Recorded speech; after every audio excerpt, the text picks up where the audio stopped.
Are you channeling Moon Knight? Yes. Okay, how's that going for you? Not well. Metalcore Moon Knight? Ooh.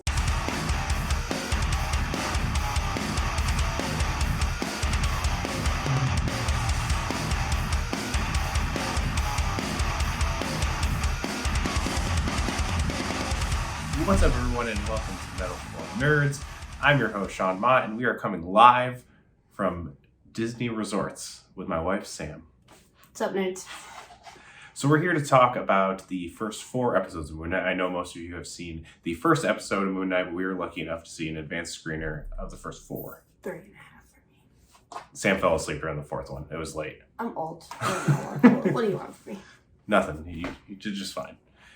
Fun note about episode 4, actually, before we get into it, it's not even finished, so we saw a completely unfinished version of the episode, so I'm excited to see that fully done once we get to that point in a few weeks. These are non-spoiler thoughts, so don't worry about us spoiling anything from episodes 2 to 4. No spoilers whatsoever. Before we get into our review, this episode is presented to you by Spreaker. Now, Spreaker is a... Felt necessary, in my opinion. It's fine. Spreaker is a podcast hosting platform that helps indie podcasts monetize their podcast. So if you want more information on that, go to Spreaker.com. If you're new to Metalcore Nerds, thanks for checking this video out or on audio. Wherever you're at, please subscribe, leave a review. Ooh, hit the bell. Hit the bell. I've always wanted to say that. Mission accomplished. Yeah, hit the bell if you're on YouTube, and you can know when we got new videos coming up. A lot of our stuff is more long form, but I'm going to try and do more short form stuff now that we have more things like this going on. It's very exciting. It's fun. This is where the fun never stops. That's Wars Furry. Upstate New York joke if you're from upstate New York. Are you channeling Moon Knight? Yes. Okay, how's that going for you? Not well. Metalcore Moon Knight? Ooh. So I want to hear Sam's thoughts on the first 4 episodes first, because I know she hasn't been the highest on these MCU series. So what's your thoughts on the first 4 episodes? Well, you see, first, don't come for me. I'm just here because we don't have a movie poster office for Sean to, not be awkward in. So I'm not that knowledgeable. But that being said, and not having that comic book base, I did really enjoy it. And I think a lot of times Marvel and, the Disney Plus series leave me feeling left out. There's some, secret underlying code or a test I didn't study for. I don't know. But it was really cool. It also didn't feel that Marvel-y to me. No. Which isn't anything I aim for or look for or want or don't want. It just didn't. Yeah, that's very fair. I definitely feel like it's one of the most un-Marvel-like Marvel properties. It felt like just watching a movie, and that's another thing too. It felt like a movie. We did watch 4 episodes pretty consecutively in the same day. In 4D for the first 2, since the child behind me was kicking my chair. But it's okay, because then he started spewing fire, and that was funny enough to redeem all of his qualities. Yeah, he made up for it. He made up for it in droves with the fire comment. But yeah, so it feels like a movie to me. I don't know if it's because I watch it. I'll still be watching week to week, so I'm interested to see if it still feels like a movie watching it that way. But it almost doesn't. They kind of end on cliffhangers, kind of like how most of the MCU series have ended on cliffhangers. But it still feels more cinematic. It feels more sprawling than most of the other ones, because it's not really contained to one area. Episode 1 kind of is, but then it kind of blows open and takes you to different places, which I really, really liked. And of course, Oscar Isaac as Mark Spector, Stephen Grant, Moon Knight himself, is incredible in the role. I know we've only seen a fraction of what Ethan Hawke's Arthur Harrow has to offer, but... I learned what Ethan Hawke looked like. Just add that to the list of celebrities that, I'm just learning about. Yeah. Oops. It happens. But we do get to see a lot more of his character and why he's sort of involved. We do know we did find out that he is the avatar of Ammit, the Egyptian god. Blue people? Or the anime. Not really anime, but You'll see what you did there. But it's the Egyptian god, the devourer of death.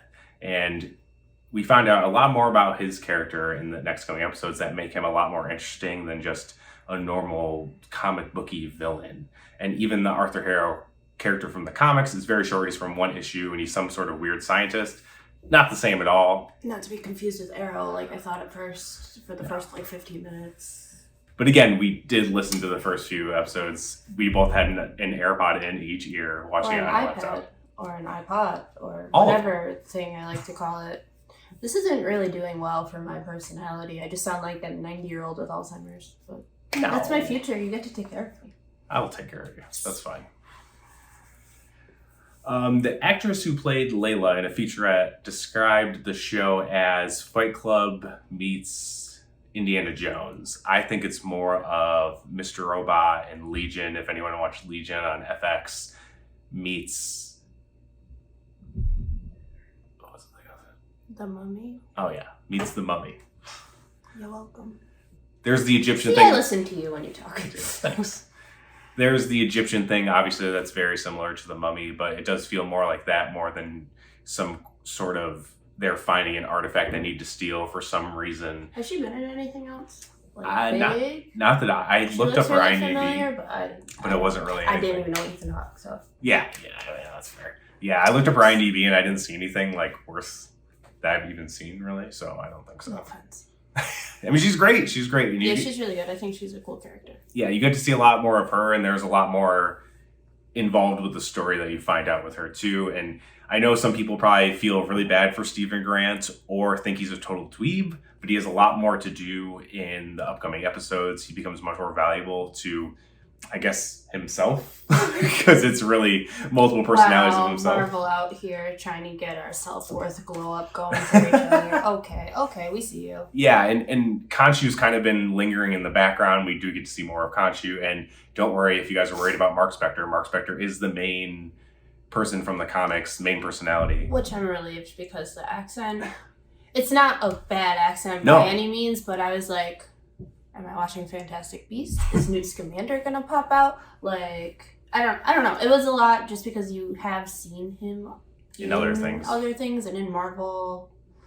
Well, not Marvel, but like Disney things. Yes. So like, I was like, I don't know how I'm gonna do this, but yeah, but it works. It is a very good way to differentiate the characters from each other.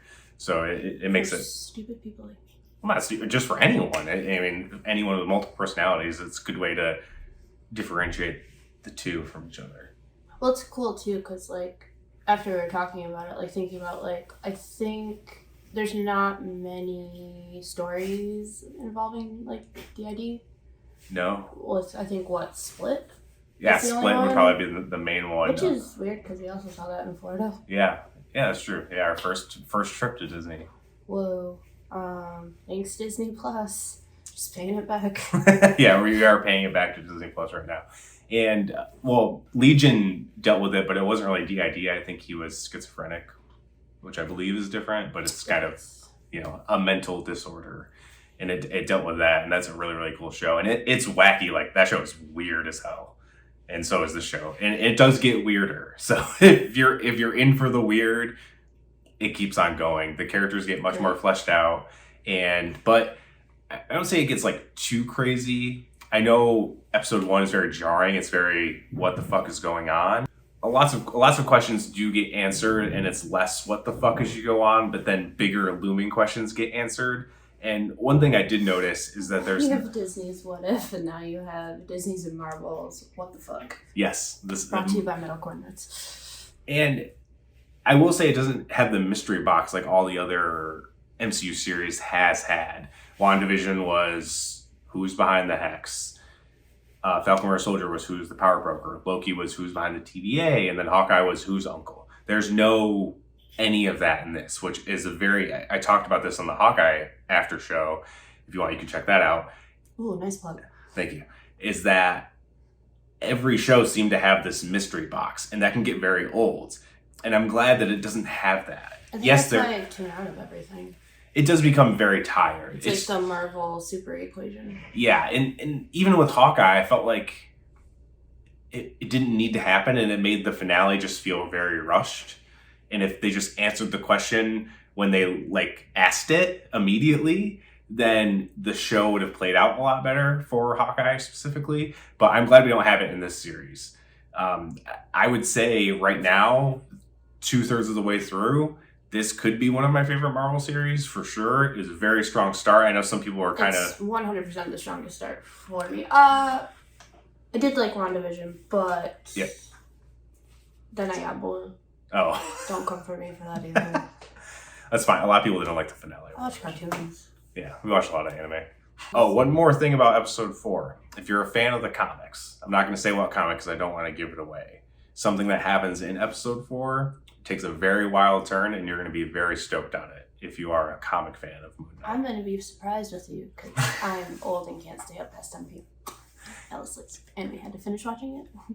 But Yeah, we only had a small time frame. We got the episodes right before we were leaving for vacation, so we had to watch half of them on a plane, half of them in a hotel, just so we meet the deadline for when you couldn't watch them anymore, just so I could see them. But I'm very thankful we got to see them, and I got to share these episodes with you. It was nice. It's very nice. I'm hoping more comes along and we get to do more videos like this. I feel like that's the first series you got to watch without having to stop to walk dogs, so that'd True. be nice. Yeah, that's very true. I do love those dogs. Starts crying. I think that's it for this one, guys. And if next week I'll be coming back with the full breakdowns of episode 1 and 2. The after shows will be coming back. If you're new, I do after shows for all the big shows, Star Wars. If you're new, don't worry. I'm not usually on here babbling. But if you do like what she had to say, she was on the Shang-Chi episode. So check that episode out. And there are resources for help for you if you did. That episode was great. People love that episode. I'm funny sometimes. All the time. It's just like when I disagree with you. It's fine. A lot of people disagree with me, so. Yes, they're on my team. Yes. Shout out to It's you better to guys. be on Sam's team than my team, I think. That was awesome. Thanks everyone for watching and checking this out. If you're listening to it, thanks for listening. Until next time, see you later, nerds. Bye, nerds.